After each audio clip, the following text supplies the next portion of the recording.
Hello, Cinnabar Moths, or any kind of moth you'd like to be. Welcome to the Writer's Triangle, Cinnabar Moths podcast about all things publishing and books. Today we're here with Robert Creekmore, author of Prophet's Death. His Death is our July release and the third book in the Prophet series. Rob, how are you doing today? Pretty damn good, Rasta. Pretty damn good. How about yourself? I'm doing all right. I'm glad to hear you're doing so well. Are you feeling excited about the release of Prophet's Death? Of course, man. Look, this is my third book in 3 years and the end of a trilogy, which I feel like is a major accomplishment and something that most people will never get to do. And I feel very honored to be given the chance to do it. And I feel like, um, it's something that is completed and I can put it back there as a milestone and then move on from it. And I feel like a bit of sense of relief that I was able to accomplish something like that. Yeah, so it sounds like a mixture of relief of the stress of continuing that story and also excitement about having been able to write it, complete it, and finish a story. Oh yeah, and and as I've moved on, and I'm writing another book right now. I did kind of mourn it for the first few months of writing the new book I'm working on, but after a while, I've begun to kind of let it go, and as if you spend as much time with characters like I have, like we're talking around 1,000 pages, almost a quarter of a million words here. They become very real to you. So letting them go does hurt a little bit, but of course it has to happen at some point. Nothing goes on forever. I mean, I feel like stories go on forever because this story will be new to somebody one day. It could be new to somebody, 20 years from now. But at some point, I have to move on from them, and I feel like the writing it was kind of like training wheels because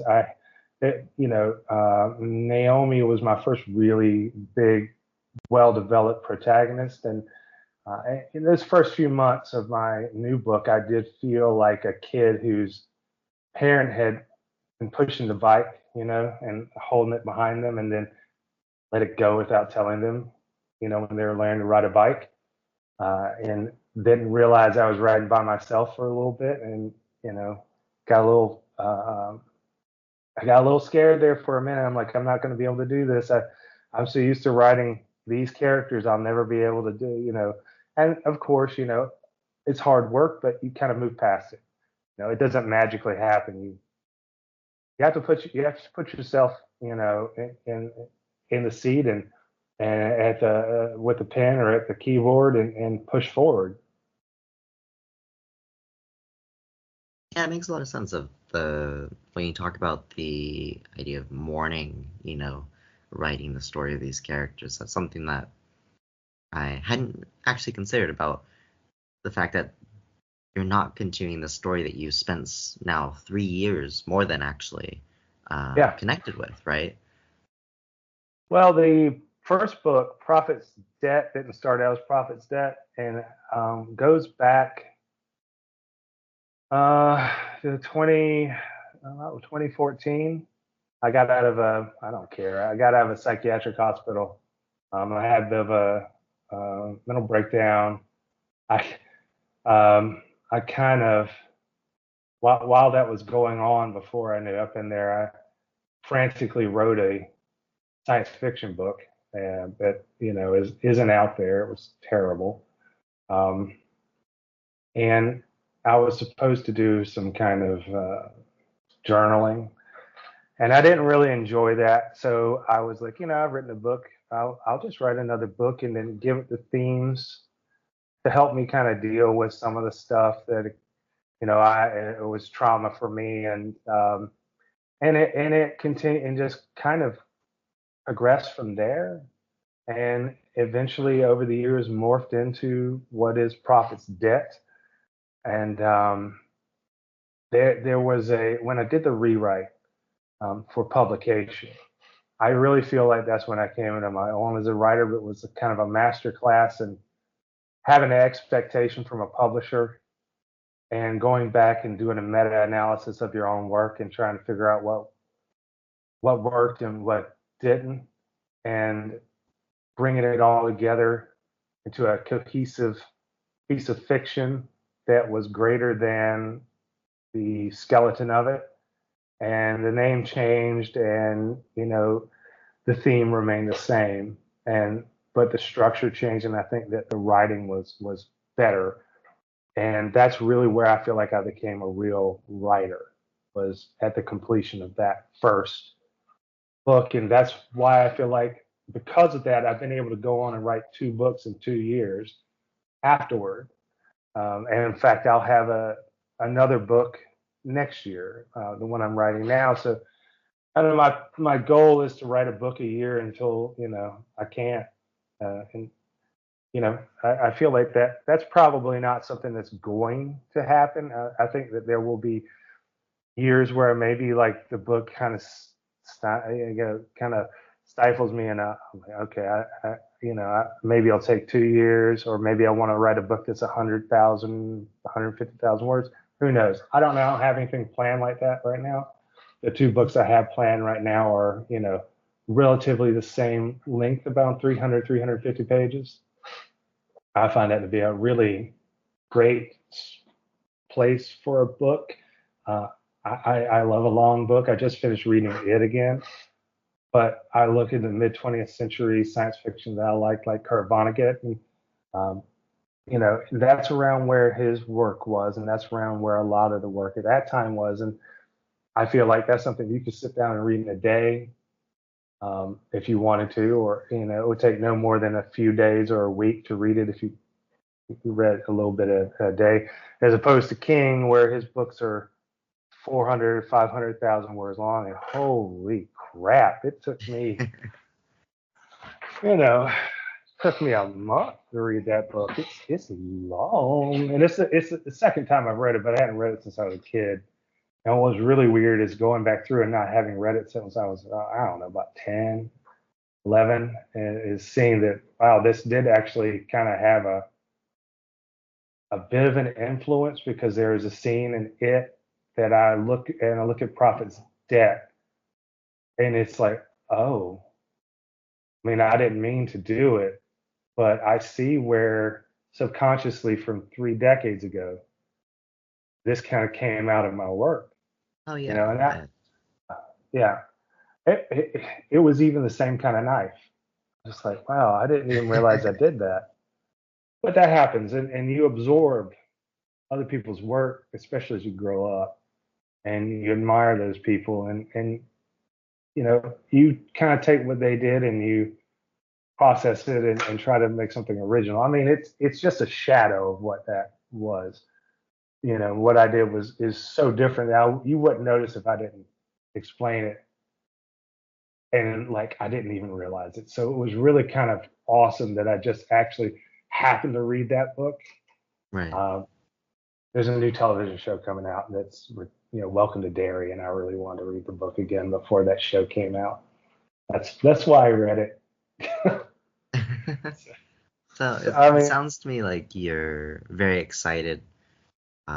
You've looked back over the experience of writing the books, and you've enjoyed the journey so far, and then you've also had the experience of sort of mourning the end of that journey while also celebrating it at the same time, right? And that's so right.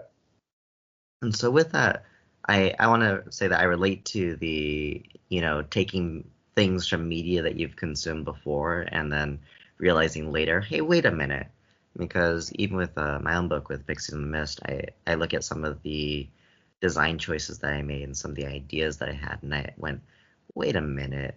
There was this book I read when I was maybe, 8, 9, 11, and there was this other book I read, and I've taken these elements here and mixed them together. And it's, the story itself is still all mine, but there's bits and Hmm. pieces, there's this like breadcrumb trail of everything I've consumed before that influenced me, right? Right.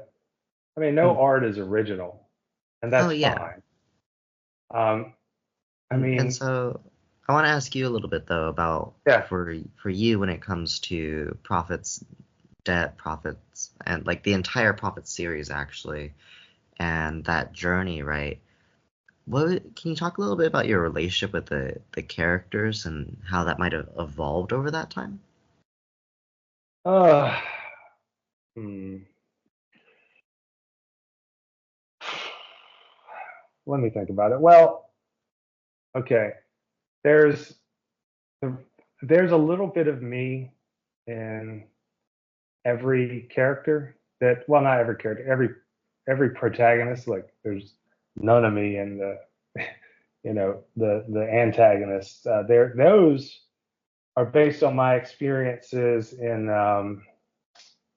growing up in a fundamentalist evangelical church and graduating from a fundamentalist evangelical school. They were not good experiences. So the Naomi is, if you want to talk about a character who's as close to me, which that'd be Naomi. And my wife is always like, "You're Naomi." I'm like, "Yeah, I know." And of course, if you read my work and they go, "Ooh, is that?" Yeah, that's pretty close to who I am internally. Like which like I said, if I think there are a lot of people who would be kind of aghast at that because Naomi is pretty extreme. And I would say I'm a fairly extreme personality. You might not, I seem pretty mellow talking to me, and on a day to day basis, I am pretty mellow. But there have been some times where I've not been particularly mellow when it was needed. Um, so that's Naomi. Nate is a little bit of me, uh, kind of idealized, someone who's a little better at fishing than I am, who's a bit more of a refined version of myself because he's kind of the academic side of me because I grew up on a farm. I grew up in the fishing industry, which is kind of weird because I grew up fish farming, but I also grew up doing other agricultural stuff like cucumber farming, but a lot of it was fish farming. Mm. And like I'm first generation college, and he's kind of the country boy that's a little more refined, and so that's kind of the academic side of me. And Herschel is the guy who got picked on when he was a kid because he was chubby.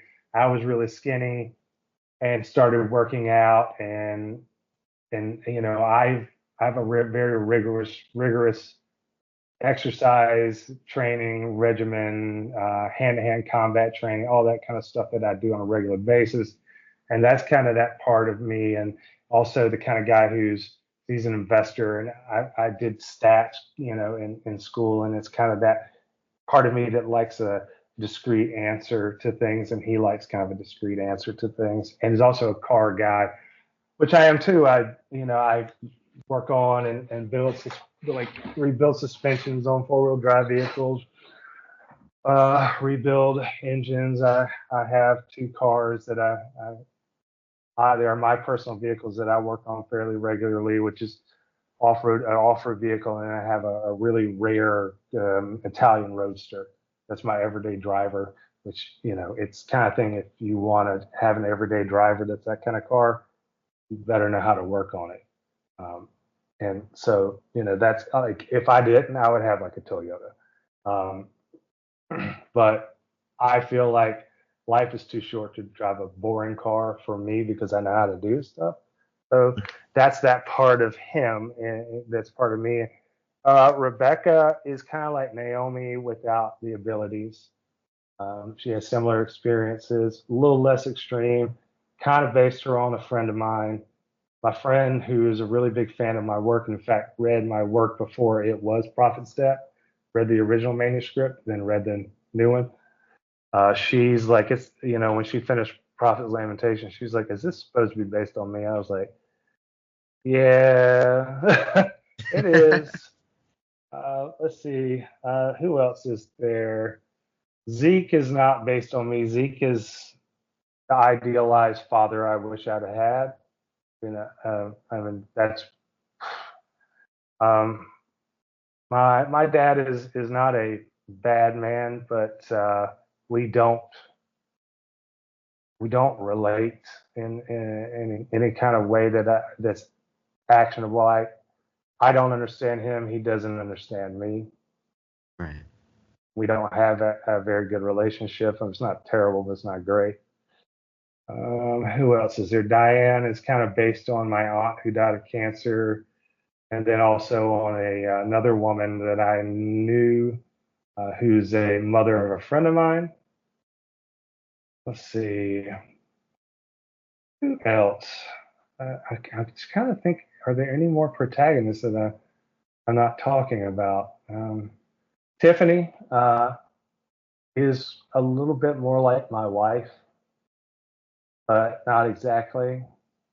Um, I their dynamic is a little bit like our dynamic in our relationship, which is probably not surprising to anyone, which is not a bad dynamic. Um, so she's a little bit like that, but she's also kind of the bookworm that I am too. But my wife is as well, and so there's that kind of like, she's the kind of person who likes literary fiction, and that's the side of me that likes that kind of thing. Like The Bell Jar, for example, which is one of her favorite books, which is one of my favorite books, and which I think a lot of people would find kind of surprising if they met me and is looking at me. That would be something that I really like. But that's that kind of like how Nate is kind of the academic farm boy. Well, that she's kind of the refined literary person, the academic literary person, whereas Naomi is the horror, um, thriller noir kind of side of me as well. So this, and then the other characters, those are the antagonists. There are some that are based specifically on people that were teachers and preachers growing up that I experienced in the church. I experienced in church school.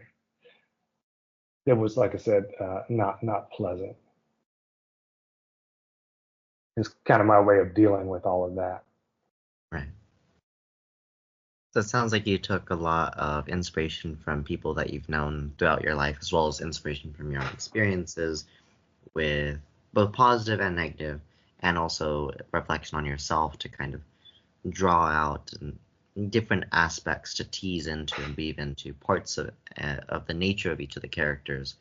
But you also have other parts that are fully fleshed out for themselves that Hmm. allow them to be their own individuals, right? Right, and that there are plenty of aspects of these characters that are not me because it's fiction, Yeah. and you put in things that you absorb even if you don't have personal experience with it. That our character traits out there, or sometimes you just make stuff up because it's like creating a whole person from the ground up is it's a lot of fun. It's painting with words, like I Yeah. can't paint or draw, but I can give you a picture in your mind with words. Right.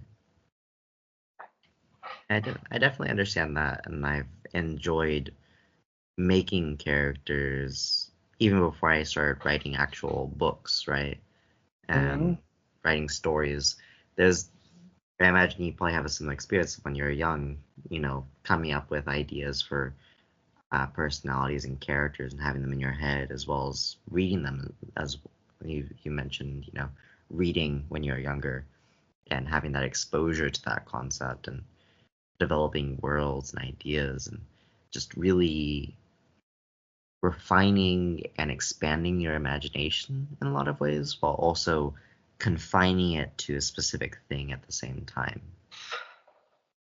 I uh, I didn't really start thinking of building these kind of worlds until I was older. Mhm. I really spent more time in other people's. And any writer will tell you were a reader first, but I didn't grow up in an arts environment. I didn't grow up in a type of environment where creativity was um, encouraged.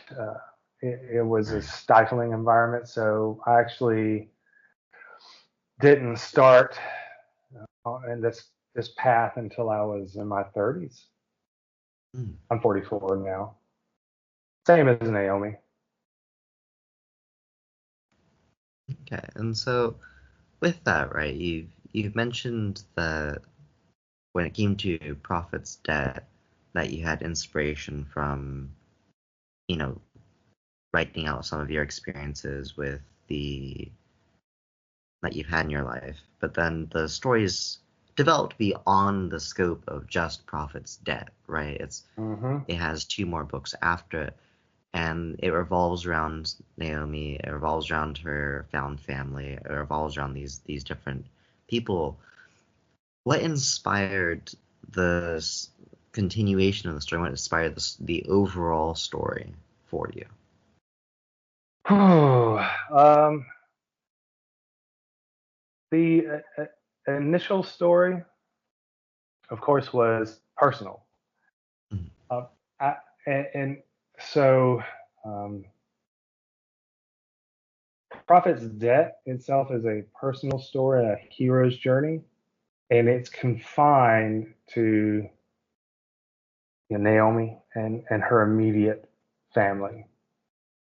And when I was in school, I watched the rise of Christian nationalism, even though nobody knew what it was, and became very concerned about it early on. But it was largely ignored by the outside world, even though the fruits of it were pretty evident with the militia movement. And the second one, it becomes kind of a part of the larger community where it begins taking over the rural parts of America, the proliferation into places like where I live and into the Midwest and most of the rural South. And then the rest of the country kind of looks at us and, kind of thumbs their nose at us like, oh, well, they're just idiots down there and, out in flyover country and who cares what they think. And of course, I warn these people. I'm like, no, it's not like that. Look, it's bigger than you think. And then along comes Prophet's death, and in it, I begin talking about the expansion of these kind of ideas and how they have become and creeped into the suburbs and creeped into your cities. And a lot of the people who were on the fence about things are now full on going into militant thinking and some of the most obtuse, moronic um, concepts that you could possibly have thought were, possibly think of and would have thought were comical, 15 years ago, and now are not. Like the number of people who think the Earth is flat is disturbing, Mhm. right? And of course, it is a criticism of the Trump era, Prophet's death, and I don't hide that in the allegory too.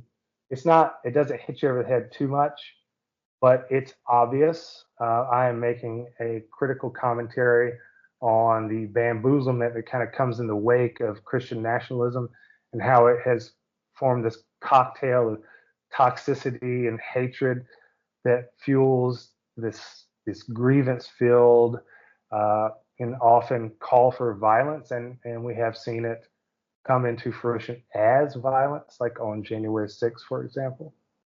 And so it's like I said, it's an entire commentary on that based on how it can be viewed as a personal, like personally in the small world of one girl, and then into your region, which is your rural southern region where she and I live, and then no one else thinks about it, and then the shock of when it becomes a nationwide and in a lot of ways a worldwide phenomenon, and because they didn't listen, it becomes almost too late. Though I don't actually think it's too late at the moment, and I never think it's actually too late. I feel like fascism's like a fire that you have to stomp out, and it always smolders and it flares up every once in a while. And physically stomping it out is not really what I'm talking about, because you Right. can't beat people into not being hateful asshole, because that actually just makes them dig in further. What I mean is like pushing the logical and intellectual argument against these kind of obtuse ideas.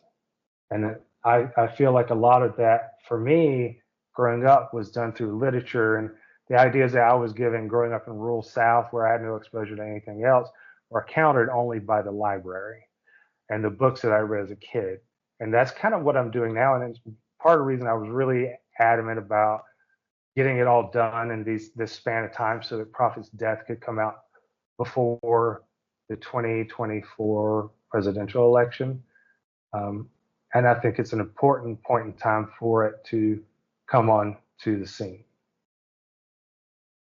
You see, I've spent a lot of time thinking about the whys and hows and why bother kind of thing. Right. At least if things go to shit, and in the future, at least they'll see that hey, these people were talking out against it. Right. I won't go down as complicit. I think that's a very, it shows the amount of depth and thought that you put into your messaging and into the stories that you're writing. And I remember when we first spoke about Prophet's Debt, you mentioned that the story is primarily a love story Hmm. on the back of the concept that some people are evil and simply shouldn't be allowed to exist, and some people shouldn't be allowed to continue progressing the way they are, right? And Hmm. I want to ask you, do you feel like this message of the love story and the message about some people are evil and shouldn't be allowed to continue to exist is something that's true throughout the series still, or do you feel like you move a little bit further away from that and have a more targeted message with each book? What are your thoughts about that when it comes to the messaging overall and your plan and your intentions with it? I want to make clear that in practical in reality, um, it's not really practical for people not to exist. Like I Right, do not have, I would not have a problem ending the life of a child molester of my own hand. I wouldn't. I have a problem with the repercussions, but I also want to make sure people realize when I say those are the kind of people I'm talking about should not exist. Those who hurt innocent people, not people I disagree with. People I right, disagree with, like that's what fascism is. Like I don't want you to exist because I disagree with you. No, there are plenty of people on both sides of the aisle that say if you molest children, then perhaps we should do something with you because you have no value whatsoever and you cannot be reformed. However, in practical, and when it comes to practicality of the law, executing people is completely and utterly impractical. We, it takes too much time. It costs too much money. And what if we're wrong? You need to know beyond the shadow of a doubt. It just and it does reek a bit of medieval um, thinking, and but that is my visceral response. If I were faced with that, um, I would want to kill the person. I mean, I've come close. I've come very close to actually doing that. But I didn't. This is probably the reason I'm speaking to you today. right. I had my hand on the gun, but I didn't do it. So how does that sound? When I said I'm Naomi, I'm very much I mean it. I am Naomi. Now I I feel think like people are gonna be like, "Wow, you really are fucked up, Rob." no, I think that I don't think that there's anything fucked up about wanting to protect the people around you that you see as vulnerable and wanting to, you know, serve at least in some part as a shield against some of the things that they're dealing with, right? And I think that Oh that's yeah. represented I in mean, the types of actions that you've chosen to do. And I think that your experiences when it comes to seeing this kind of this varied uh, I guess, and as you said, kind of strange in some ways, but it's also a varied experience, right? Of having seen these horrific things, but you've also been a part of the group of people that try to push against that, and also part of and witness people who are outside of that realm entirely, who function in their quote unquote normal lives. I personally don't believe that normal's that normal to begin with, but that's my own philosophies on that. Well, I mean, it's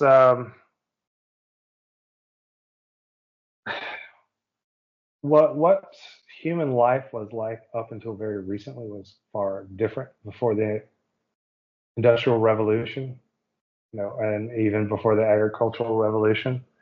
And the way that our brains function is no different than our ancestors from 20, 10,000, 30,000 years ago. So the suburban life, city life's all a construct. When people say, "Oh, real life," I always kind of get a little miffed by it because I'm like, nature is real life. This city or these suburbs with identical houses lining the streets, that's not real life. It's completely made up. So yeah, you're right, man. It's not exactly, you know, normal.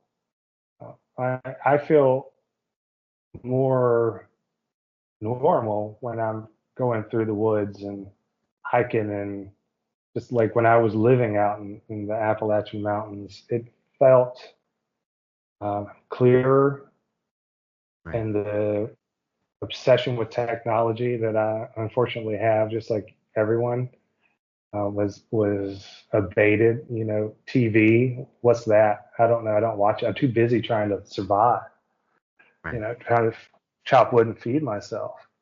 Trying to capture wild game, like setting traps or hunting or something like that. Like I don't have time for it. It felt better. Sometimes I think about going back to it, but I haven't.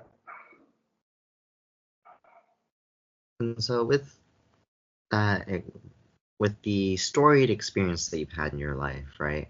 With all these things, to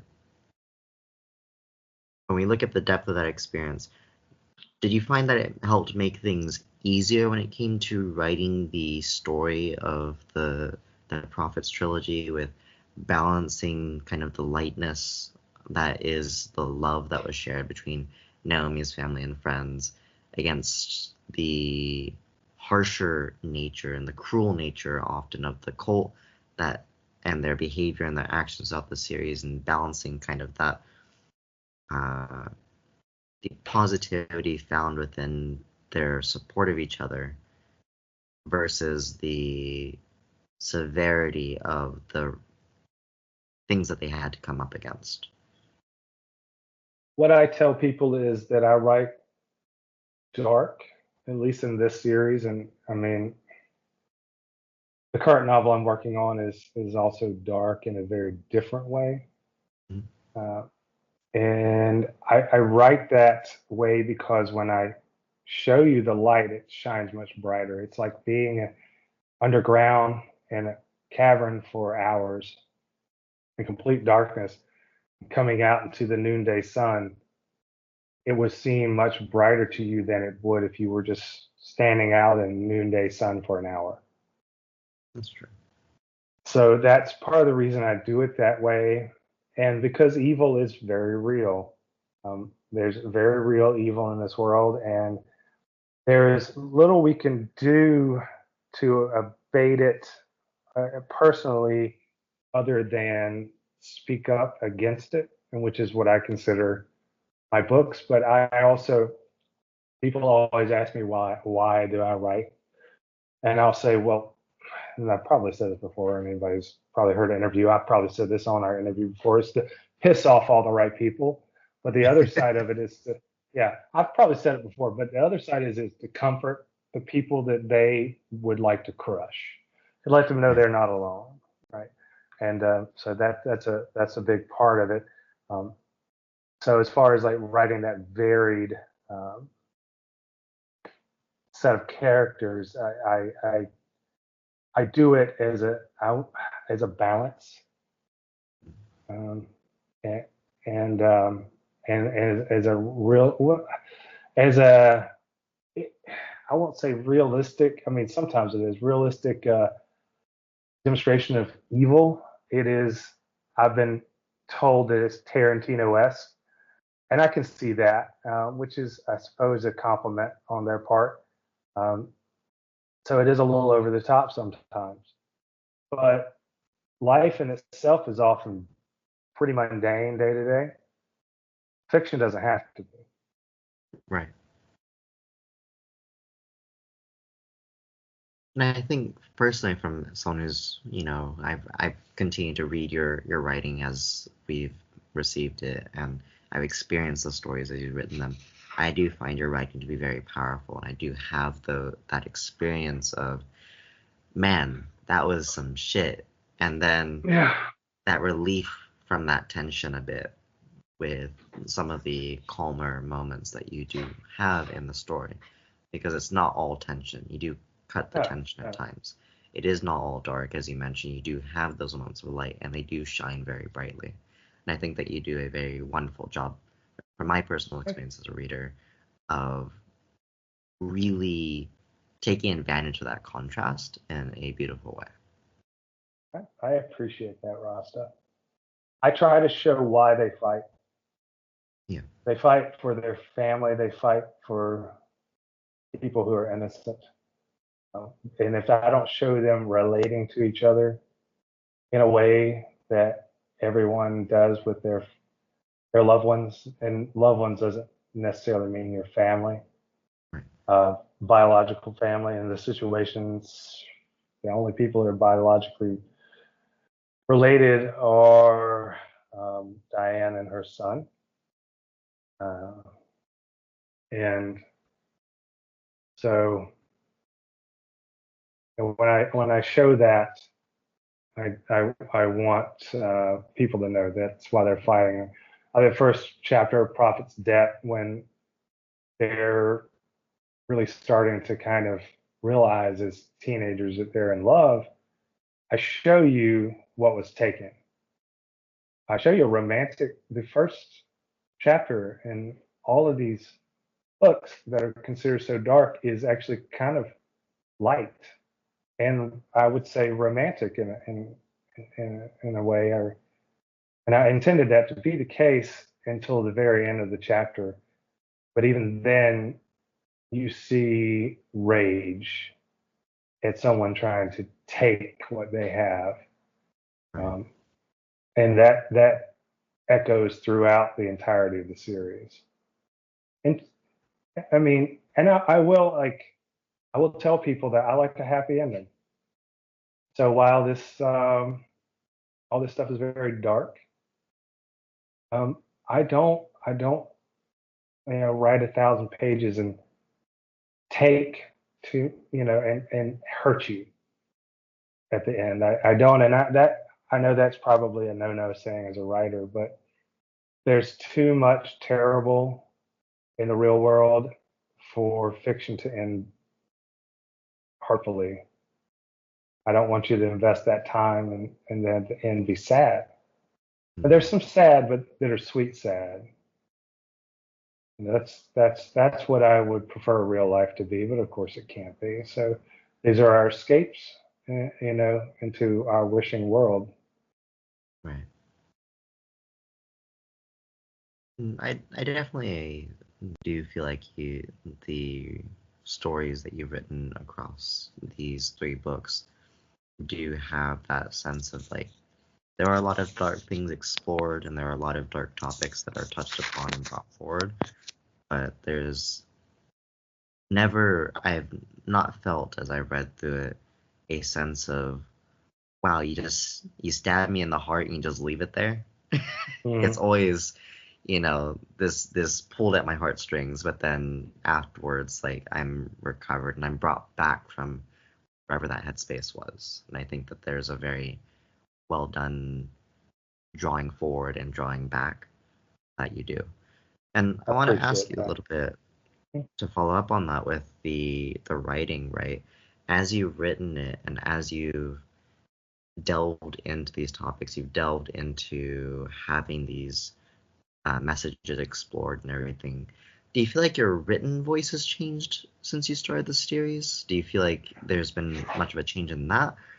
I understand that you've talked a little bit about feeling more like a writer through this process and feeling more coming within yourself in that regard, but what about your voice?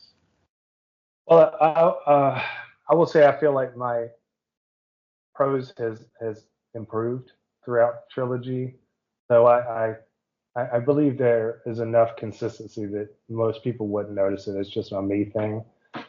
Um, but as far as voice goes, I feel like I have a broader voice than when I was just writing with the anger of Naomi before this whole thing became a published series just years ago. It was raw anger, like that anger I felt toward that person who was hurting my student. And it's become more nuanced. There's still that anger. Um, but there's the aspect that this series takes place over 29 years, from 1993 to 2022, Right. which means that I've had to adjust the voice of my protagonists because they've grown older. So I've had to write as a 14-year-old, and I've had to write as someone in their, later teens, their 20s, their 30s, and their 40s. Of course, I've experienced those ages, so it's made it easier for me to do it. But all of those characters, they remain the same, but the maturity is there that wasn't necessarily there in the beginning, and I try to add that. The weight of life is heavier on them too, because there are more family members as time goes on. I won't give too much away there. And they are innocent, and they are need protecting. And so it goes from just that sheer rage of taking something, that relationship, but then the multitude of relationships that have different, um, the way they interact is different. It's not just like a um, romantic relationship. It's, brother, sister, mother, siblings, and things of that nature. And how do you, relate to them, and expand that voice to show the many different types of love people have for each other, or just feeling plain sorry for some people, um, that can't escape the hatred they have, but they're not actually actively out there causing mayhem. Almost feel a sense of empathy for people who are caught up in this kind of bamboozlement. And I try to Right. reflect that in this novel. Um, but that doesn't mean you should just be like, oh well, I hear people all the time say, oh, I was just raised that way, when talking about their racism, homophobia, transphobia, whatever. Like, okay, well, you're just telling me you didn't make an effort. And I'll tell people that, but I don't go and, you know, fuck you, you're a bad person, die and go to hell. Like, Right. I almost feel bad for them because they've had no other exposure. And they have just been told to hate, and that's all they know. That makes them feel safe, and it's just sad. Yeah. I definitely agree that that's a sad state of affairs, but it sounds to me like from what you've described that your written voice to you has changed and evolved in some ways, and in particular your prose has improved, and while the voice has changed, the voice changing is more about the way that the characters have developed and the variety and the depth of expression that you have as they evolve themselves and as the characters involved in it change and shift, and that allows you to explore more in the written space than you did initially. That's correct. That's correct. And I think that's any writer. Hmm. I mean, right now, the book I'm working on, and it's a very different voice. and it's been a bit of an exercise developing a new voice. Um, someone who's less who I am, and but I've it's been a good exercise because you can't continue writing the same character over and over again. Like I can't like how much Naomi is enough Naomi. Like sometimes things have to be tied off. And I'm not saying that years from now there might not be another book about Naomi. I have some ideas, but I want some distance. Right. Um, and there would really need to be a call for it, like people really want it. And it would have to be a message that was of that time, but that time hasn't come yet. Right. That makes sense to me. And you mentioned it already with you're working on another book, and Mm-hmm. now that you finished with the Prophets trilogy, with that book and with what you have going on, what other things do you have going on? Are you just writing that one book? Do you have other books or stories that you're writing? And is the next book that you're writing similar, or is it a different genre? Can you tell us a little bit more about it? Um, well, I've written several short stories. One was published in, of course, Center by Moth's literary collection earlier this year. It's called Soul Survivor, and it's about a necrophile foot fetishist podiatrist, and it's a serial killer story. And so it's a horror story, and I really like writing horror. It doesn't always have to have supernatural elements. Not everything I do does. I also wrote a noir story called The Christmas Pickle. The, the Christmas Pickle involves sex workers and an incel, and it was picked up by Dark Yonder when it Mhm. will be published in December in their holiday edition of their literary journal, which they have out 4 times a year. It's run by Eric Pruitt, who wrote Something Bad Wrong. He has a really famous podcast. I can't remember the name of it off the top of my head. He actually has a new book out called Blood Red Summer. I'm reading it right now. It's great. And it's also run by Katie Munger, who is a really well known cozy writer, like cozy Okay. mystery writer. And I really love their journal. And like it's, I was really honored because Katie Munger, who is someone I really look up to, told me that it was her favorite story that she received during that submission process. Oh, that's And great. that really meant a lot to me. And in fact, I actually wrote a short story that I sent to her and Eric through the submission portal. And she got back to me, emailed me, and said, I would put this in the journal, except for it's so good that I would hate for you to waste the story on a short story. Make this into a full length novel. Wow. So I've been very honored by that journal because it's, in my opinion, it's one of the best literary journals out there right now, and it's got some of the best writers, like David Joy, S.A. Cosby, folks like this are in that, big names, New York Times bestseller names. And I feel honored to be beside them in something like this. I feel like it's a really great achievement. Not that writing these books are not, but um, having, other people say, I really like your writing and wanting to have it in their journal and really feels great, you know. Right. So I'm also working on another novel.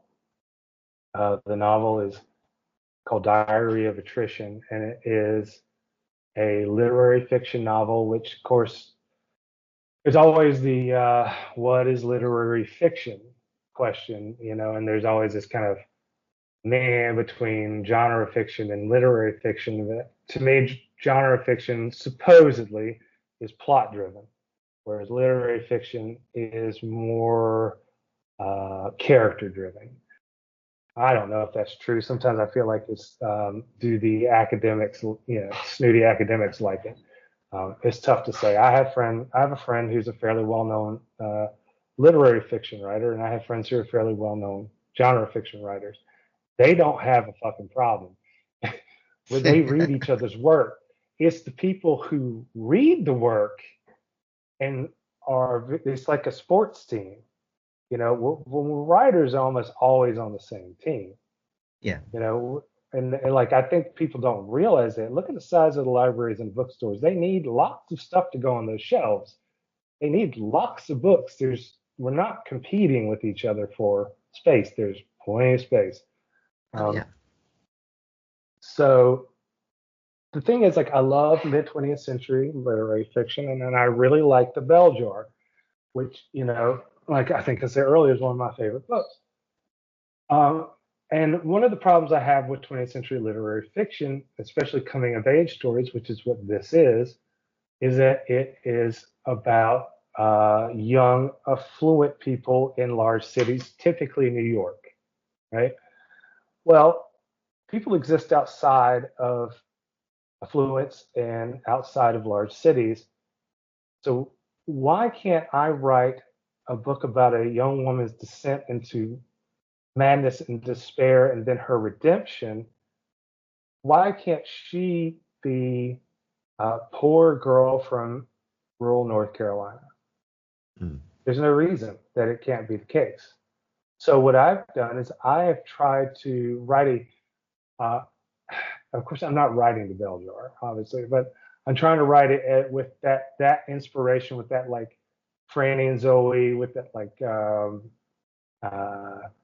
Bell Jar, or even say uh, K. Chopin or someone like that. Even though that one's a little bit more of a stretch, but and take it in and place it into a state of poverty and rural South, and really give a voice to people who don't get a voice as often as they should, and something that a young person from a different background could relate to better. People forget that the South isn't a monolith. Like, there are queer people in the South, there are Right. autistic people in the South. We don't all agree with this Michigan we got going on, down here, the white supremacy and all that. We're certainly, in fact, we're the most opposed to it in a lot of ways because it's in our face. Right. You know, In many ways, you have a closer look at what that is like than, for example, I do. I live in Japan. I'm right? very far away from the experiences in any part of America, let alone the South, and so there's a lot. It's a lot closer look at what that looks like, what that experience is like, and oftentimes, uh, growing up in that environment gives you a better idea of the types of people who live those lives than I someone else would ever have. I find it unfortunate but mildly cathartic to watch the rest of the country that used to thumb their nose at us down here, um, suddenly realize that they had the same thing in their own backyard. Only those people just had to be given permission, Right. and now they're realizing, oh, this is here too. Oh shit, like, how's that feel, buddy? It sucks, doesn't it? It really does. And then, of course, now the United States is kind of the um, backwoods of the world, even though we're really not. I mean, it's a technologically advanced country, but it is kind of seen as this, hillbilly redneck mecca now, and it's kind of like, well, how y'all feel? Because this is how it's felt to be us. The those of us who don't feel the way they do. The way y'all look at us now, or the way y'all used to look at us, is the way people in Europe look at you now. It sucks, doesn't it? So I think that's kind of like maybe an eye opener for people in other parts of the country. I think it has been actually, because my experiences up north have been pretty damn good. Um, like I haven't had any real negative experiences. Because obviously, I have a fairly thick accent, but people now kind of wait to see what you think instead of just assuming Right. that you think a certain way.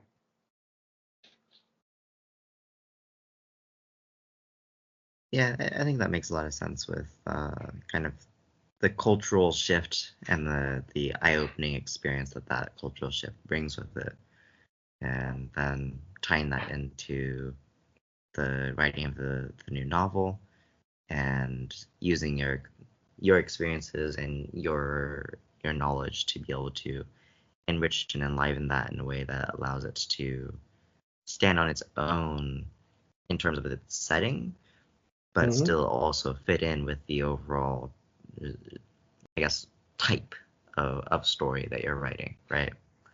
Right. And I've outlined another book that I'm going to write next year, Mhm. called Tar River Boys, and it is a thriller, crime thriller. Um, yeah, it's based off a short story that I wrote, and yeah, that should go on Cinnabon Moth. That's still preliminary. I haven't signed a contract yet. I mean, I plan on it, but we'll see. Mm. Essentially, that one is about two brothers who run cocaine up the Tar River from Pamlico. Their dad is a convicted murderer. He gets out of prison and got wrapped up with the Aryan Nation while in the joint, and he gets out and causes all level of havoc in their lives. And the one brother is in love with someone that they disapprove of, Mm. and it's a secret, and because they're not the right skin color or gender, Mm. and he has to hide it from them. And then he has all this other stuff coming on top of him from his dad getting out of prison and trying to bring these white supremacists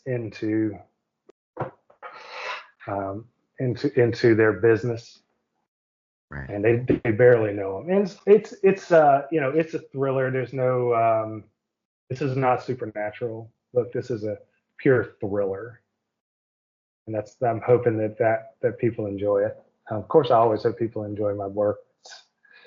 And I've written about Nazis before because I've had a little bit of experience. I wrote an article that got picked up by Vice News as a source, and it was about a Nazi group. And I still get threats, and in fact, I get phone calls about this book or my book series. I get phone calls about the Nazi thing. Um, and I actually made sure that in the book, I wanted to make some things clear about like this unfortunate like co-opting of Norse culture into white supremacy, Right. and that's my ancestry. Like my ancestors are from like Iceland and Norway, and it's disheartening to see all that symbolism that had nothing to do with that bullshit get used in the U.S. as excuse for Nazi like code. So that's something that will probably come up in the new book as well. Mm. It's just something that drives me fucking crazy. Yeah, the appropriation of symbology and the way that it gets used for a variety of things ends up being Mm-hmm. very frustrating to see, especially. And oftentimes it's also based off of some form of misunderstanding where it's just like, yeah, you didn't understand what you're even using to begin with, and you just Oh yeah, lifted it for yourself. And it the irony. happens culturally as even for like modern culture, right? And it, it can be a very frustrating experience to see. And so being able to write about that and kind of shine some light on it, I think will be pleasant for people who have knowledge about it and see it and be like, oh yeah, I see what you're doing here. There are professors who have entire YouTube channels that explain Norse culture and how it's not like how it's Mhm. been co-opted, and like how these guys these guys explain it, and these alpha wannabe alpha dudes, because there's no really such thing, red pill manosphere douche bros, how they get everything about the mythology completely and utterly wrong. Right. Like anyway, and so you could do a whole go down the rabbit hole and essentially get a semester's worth of instruction on how they're incorrect on YouTube from professors and other in Scandinavian countries typically. I've done that. It's fascinating. Yeah, there's plenty of resources out there, I think, on YouTube for that information, as well as Oh yeah. for things outside of even the Norse and Scandinavian stuff as well. And Oh yeah. there's a lot of really intelligent and knowledgeable people who put their stuff out there that is useful for writing these types of books because you can then, you know, take from people who have a deep, rich understanding and knowledge and go, oh, cool, they've disseminated it for me. And now I can use that as a way to better educate myself and be more accurate in my own depictions. That's right. Oh, Neil Gaiman has a book that came out a couple of years ago about Norse mythology. It's fantastic. If you want to kind of a crash course in Norse mythology, Hmm. it's just fantastic. So So I want to ask you, having written, this trilogy and going into the experience, and having gone a little bit and talked about the experience now, do you have any advice for authors who might be planning a story that could span multiple novels and some type of guidance for them to go into it? do I ever? Um, First thing you should do is write the first book with a concise ending so that it can be a standalone book for the following reason. When you submit the book, you're really submitting a series for an unknown author, and I'm always kind of floored that Cinnabar Moth saw fit to sign me for a trilogy. But I'm ever grateful for it as well. But when you go submitting it as a 3 book series may be too much to for them to want to take on. So what you want to do is submit it as a standalone book so that it has a stopping place. So let's say you submit it and it doesn't get picked up for a while. You can, okay, continuing to write the series may be counterproductive for you because nobody's going to want the second and third book if the first book is not published, right? So you want that concise ending. So while you're submitting it, maybe you write something completely different. The other thing is, even though you write it as a standalone, put something in there that you can leverage as a sequel. I did that. I put 2 sentences in Prophet's Debt when I wrote it as a means to expand the story. And what I did was, in the early part of the book, they talk about the deacons in the book. One of the deacons is the sheriff. Of course, he is because he's the law, and that's how they control the county. The other deacon is um, Brent Scholes. He's the music director, and he just happens to be one of the closest people to Vernon Prophet, and he's easy to control. And there's a third deacon. Third deacon I talk about, I never give you his name. I give you a description. He's a bald man with a sharp nose, but he's not there every Sunday. He's just there some of the time. But yet he's important enough to be a deacon. That chair will sit empty when he's not there. That person was Abraham Prophet, who is the antagonist in the second half of Prophet's lamentation and the entirety of Prophet's death. And he is the enigmatic elderly, I say elder. He's not really elderly in the way he behaves. Uh, Wealthy benefactor of the entire organization. Now, a lot of people don't realize that a lot of times these kind of organizations have like suit and tie kind of people behind the scenes funding it. And that's who he was. He's the suit and tie, and he's putting forth other younger people Right. to be the face of the organization. But he's actually in control of it. And you don't see that until later. However, if Prophet's Debt was just published and there were no sequels, it also ends and wraps up in a happy ending when everything is said and done. So, I was really worried when it came down to the third book. The second book, I mean, I had an idea of what I was going to do. I've not firmly laid out as hard as I probably would have liked. But, when you write two and you got like that thing hanging, you know what I mean? Like I'm like, oh fuck, if I can't wrap this up correctly, I've written these two books for nothing, right? Like what Right. happens if it just hangs there? But I was able to eke it out and pull it off. And the other thing is you just gonna have to power through. You need to sit down every day, almost every day. People get sick, things come up, but you need to sit down like it's a job and write. Otherwise, that work won't get done. Right. It sounds to me like there's kind of two core pieces of advice. Just one, book one work as a standalone, Mm-hmm. because there's no guarantees you get anything beyond book one, if you even get book one to be published.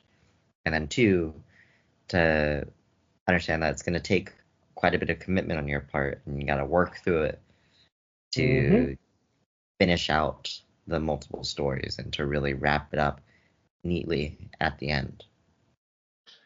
And I kind of followed the Star Wars methodology because that's what happened in 1977 Star Wars. They wrapped it up, right? It was just Star Wars initially. It wasn't Episode 4. But like right before it came out, they changed it to Episode 4. Empire, there's kind of a cliffhanger. And in Prophet's Lamentation, I wouldn't exactly call it a cliffhanger because I let you know things are okay.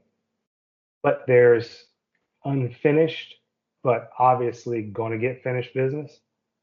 And then in the third of a trilogy, you really want to take everything and ramp it up and set it on fire and drive it towards a brick wall and like finish it like that. And you really kind of have to, you don't want your characters to go start off just at the top of their game. You want them to start off low and build up. You want to have some places to continue going up. And that's what I do with this whole series. By the time Prophet's death, it's like Naomi is the baddest badass on planet Earth. Whereas at the beginning, she was a 14-year-old girl who is defending her girlfriend from her sister, in a park. Right. That's the progression. That makes a lot of sense, and I think that that's really great advice to give to, authors who are planning or thinking of planning multi-novel story or set of stories. And I also want to thank you, Rob, for talking with me today and talking with us and being on the Writer's Triangle and sharing all of these thoughts and your experiences when it comes to the book series. Thank you.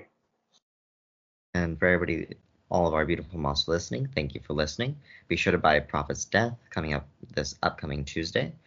And Rob, can you tell everybody where we can find you as far as social media goes? Sure. Twitter is author Creekmore, and any platform, it's author Creekmore.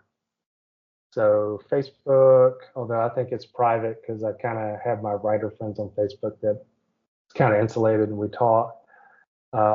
But Threads is that, Instagram is that, but my bigger following is on Twitter, and I think I have like a Blue Sky, but I rarely use it. I'm only mildly like active online, though. I think by the time this is out, I will be doing a signing at Elaine's in Alexandria, Virginia, which is like right in the DC um, metro area on July 6th.